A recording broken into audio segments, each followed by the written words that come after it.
उत्तर प्रदेश विधानसभा चुनाव में जीत के लिए हर पैतरा अख्तियार किया जा रहा है।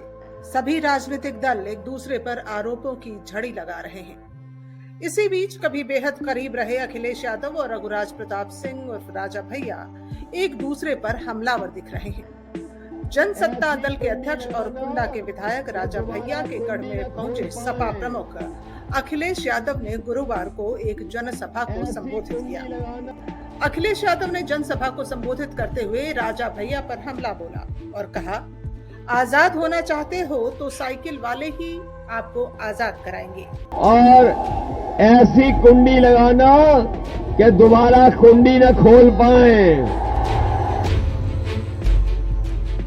नाम लिए बगैर अखिलेश यादव ने जनसभा को संबोधित करते हुए जनता से पूछा कि कुंडा के लोग खुद को आजाद करोगे या नहीं। जिन्होंने कुंडा पर सालों से कब्जा किया है उन्हें कुंडी लगाओगे या नहीं।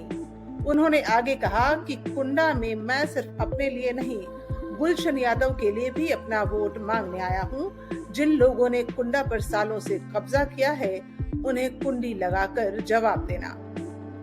वहीं योगी सरकार पर निशाना साधते हुए सपा प्रमुख ने कहा कि इस सरकार ने प्रदेश के लोगों को बहुत अपमानित किया है।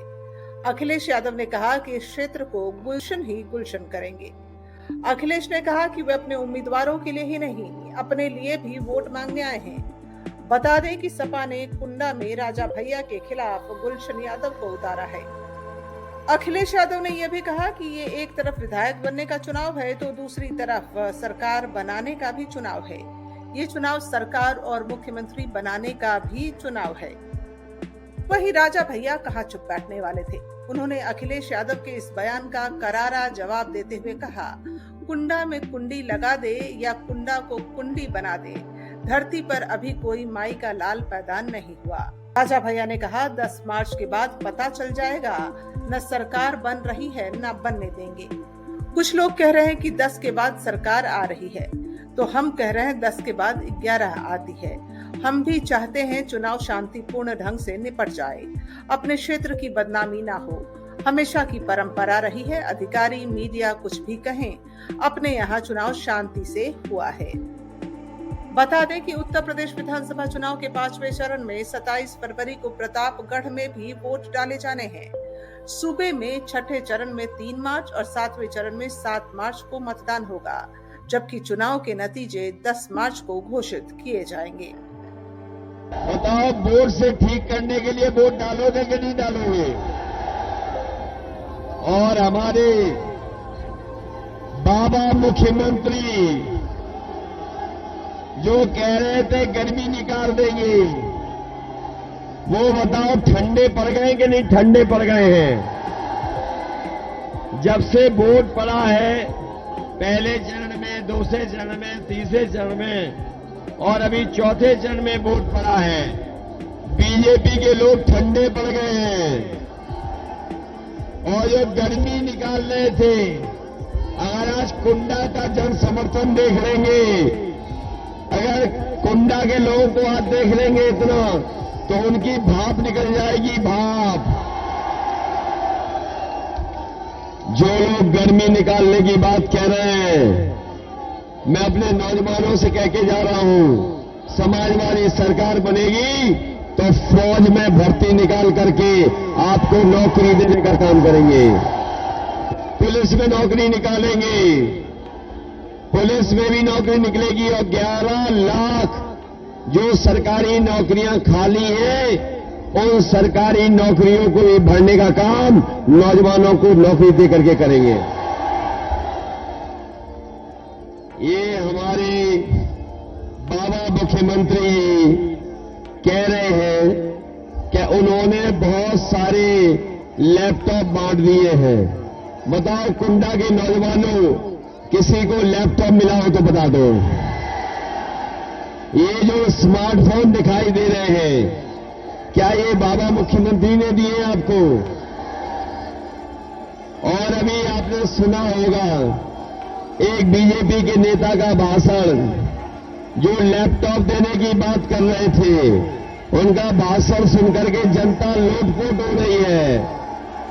उन्होंने कहा कि इंटर पास करके जो 12वीं पास कर लेंगे उन्हें लैपटॉप देंगे। अरे शुक्र है कि उन्होंने ये नहीं कहा कि इंटर पास करने के बाद जो 10वें में एडमिशन लेंगे उन्हें लैपटॉप देंगे।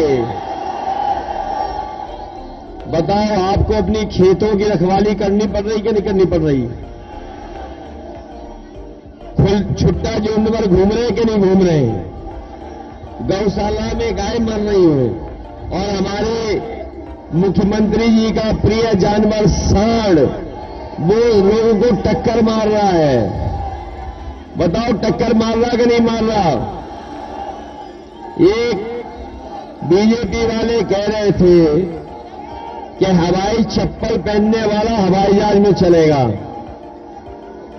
जब से इनकी सरकार आई है डीजल पेट्रोल इतना महंगा कर दिया है कि हमारे गरीब की गाड़ी नहीं चल पा रही है, और जो पैसा गरीबों की जेब से लूट करके ये अमीरों की तिजोरी में भर रहे हैं, वही अमीर मौका पा करके बैंकों से पैसा लेकर के भारत छोड़ करके भाग रहे हैं। बताओ, भारत छोड़ के भागे कि नहीं भागे? एक उद्योगपति 28 बैंकों का पैसा लेकर के और 23,000 करोड़ रुपए लेके भाग गया। ये सरकार नहीं पकड़ पाई। अगर गरीब कुछ लोन ले ले और नहीं दे पाए तो उसे ये सरकार पकड़ लेती है, लेकिन अमीर को नहीं पकड़ पा रहे हैं। इसलिए हम आपसे निवेदन करने आए हैं, इनके नेता जो हैं वो झूठ बोलते हैं।